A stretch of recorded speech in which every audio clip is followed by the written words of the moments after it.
Hey there, welcome to My Green Pets. I'm William Green. A couple weeks ago, I was having some rot issues with a couple of my plants, and it was suggested that I try a probiotic, plant probiotic. So I have actually used this product before. This is called Inocucor Garden Solution.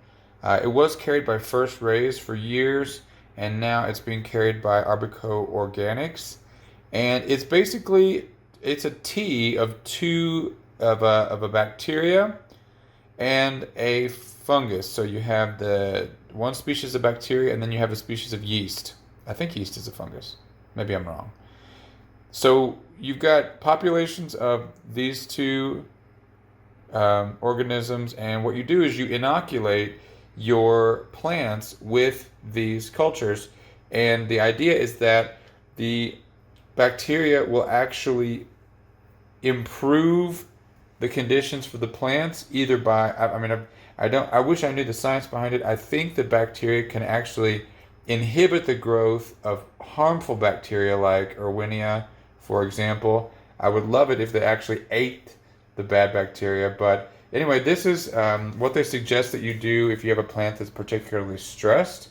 You kind of soak it in a solution. This is 4 tablespoons of Inocucor in water, and it also suggests that you use RO water or rainwater. I don't have access to those so easily, but I got a really good tip from one of you a couple weeks ago that if you use an aquarium water treatment product, you can make the water that's safe for fish, and if it's safe for fish, hopefully it's going to be safe for plants as well. So this one, yeah, all you need is 2 drops per gallon to make your water, to take out the chlorine and chloramine, so it will not kill the bacteria that you're trying to introduce into your plant. So I just wanted to show you what that looks like. I'm going to let this soak for a couple hours, and I put the Inocucor in my tank sprayer and I sprayed the whole collection with it.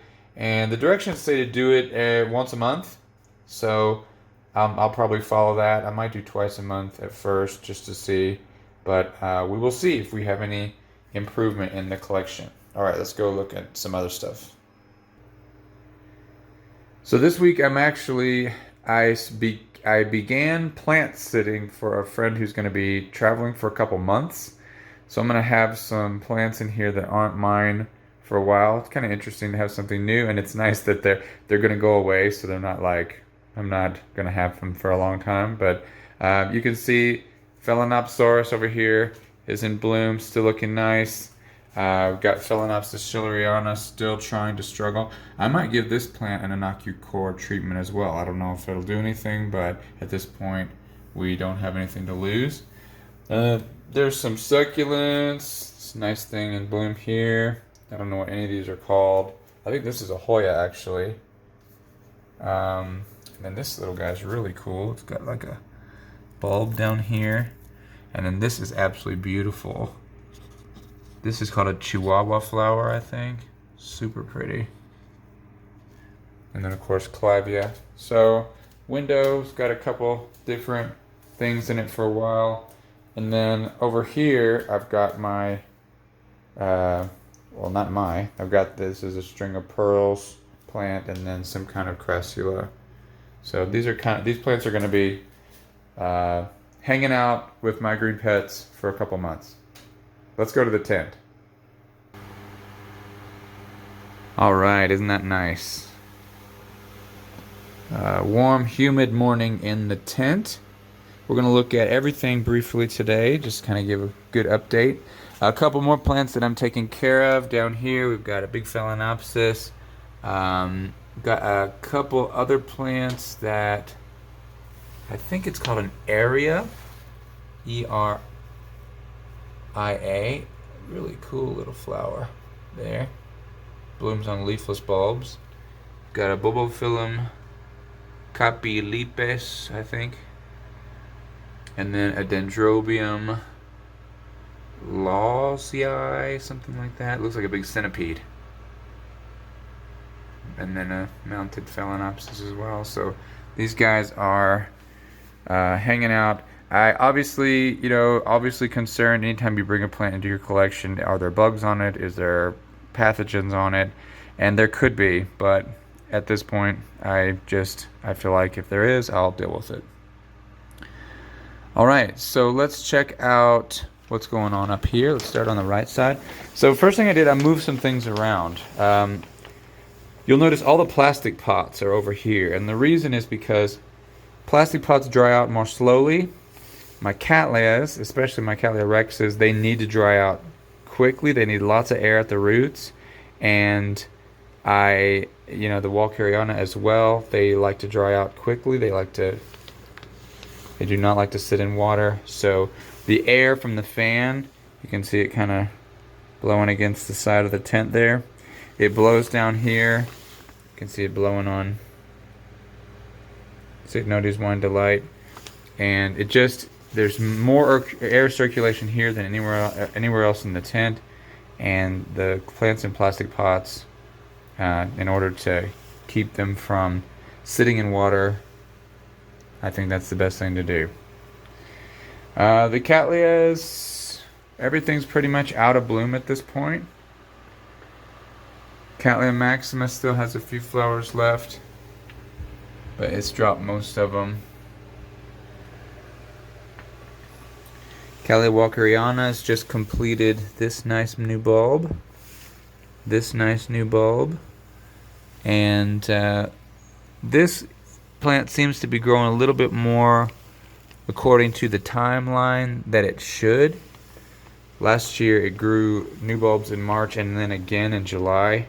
This year it only put out these 2 bulbs, but it does have roots established, and I'm really hoping that after these bulbs are totally done and the other bulbs fill back up, that we will see a flowering growth come out.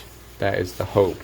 Hopefully in October, around there, October, November, we'll start to see something push out, if we're lucky.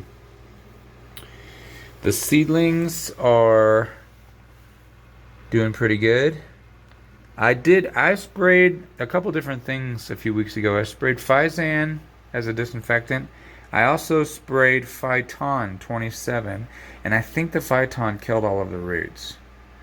The root tips, at least. I think there's been a massive loss of root tips in some of them. For example, this little dude. The roots don't look great, and then the new leaf just kind of died there. I'm not quite sure. You can see the roots don't look super great. They look kind of shrivelly. I think it was the Phyton, I'm not sure. The green parts of the plant still look okay. Now these guys still have roots coming out. Got roots coming out down here too. So I don't know, but when I look around, I don't see very many actively growing root tips, and that was not the case a couple weeks ago, so I think I did something.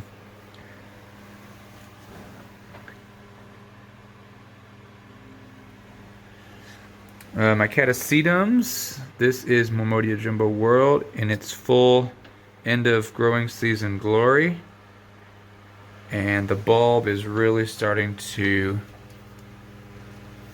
become very apparent, plumping up, much bigger than last year's bulb, taller, and that is super great. This is the best that this plant has ever looked in terms of it has not had any problems. It hasn't had anything eat the leaves. I haven't made any watering mistakes. It has grown picture perfect this year. And so hopefully that's going to translate into a really nice flowering show. This flowers right around the beginning of January. Hopefully it's going to be great this year. My 2 other little Catasetums that came from Sunset Valley Orchids, I believe it was sometime in July I got them. They seem to be doing okay, but I'm not really going to be looking for any flowers on them, and it's going to be next year, I think, before they think about blooming. Stephen Van Camp Lewis did a video a couple weeks ago on he called them Cycnoches. I'm going to have to break myself of saying Cycnoches. Cycnoches. I don't know, I like it. He said that they tend to up and die on you, as it were. So that was kind of discouraging. I was hoping to have these plants for a long time, but hopefully we will get it up to a nice blooming size, get some nice flowers, and it won't up and die on me before that happens. One plant I'm really excited about, this is Cattleya José Marti, and it has come out with 4 new growths this summer. The largest of those 4 growths is showing a sheath already poking out down here, and that is really exciting. It's got 3 more pretty good sized growths as well. If they all had sheaths, that'd be amazing, but I think this could be the year that this plant blooms. Now, I've seen pictures of it blooming in the autumn for people, but I've also heard that it blooms in the spring. I'm not sure if, because it's a hybrid, maybe it can do both, but I am really, really excited. This is supposed to be a big, floofy, pure white Cattleya, fragrant, and really, really excited about that one. Really looking forward to it. In terms of flowers or plants that look like they're going to be blooming soon, you know what? That might be, in terms of Cattleyas, that's definitely the closest one. If those sheaths are going to flower, then this will be the next Cattleya to flower. HAL has put out a new spike, and you can see that the newest bud is just now popping out there. So that'll be blooming in the next few weeks. HAL is losing bulbs, lots of them. See all the little, not the little plants, but the larger bulbs down there? See how they're kind of turning a tannish color? 1, 2, 3, 4, I'm counting, already shriveled up. Is that going to continue? I don't know. I moved HAL away from the fans so that he can stay moist a little bit longer than he was. He was drying out really quick. I'm hoping that with the new probiotic treatment and more moisture, his bulbs will plump back up, and maybe he'll think about growing a couple new bulbs, but we'll see. This was the Cattleya Rex that I found some rot in. I went ahead and cut the plant up, and it looked really weird. Like part of the rhizome was a little rotted out, but then it was kind of dry too. So it didn't look like, I don't know. This is an experiment. Some people may have just thrown this plant away, but as you know, I have a really hard time doing that if I think the plant can survive.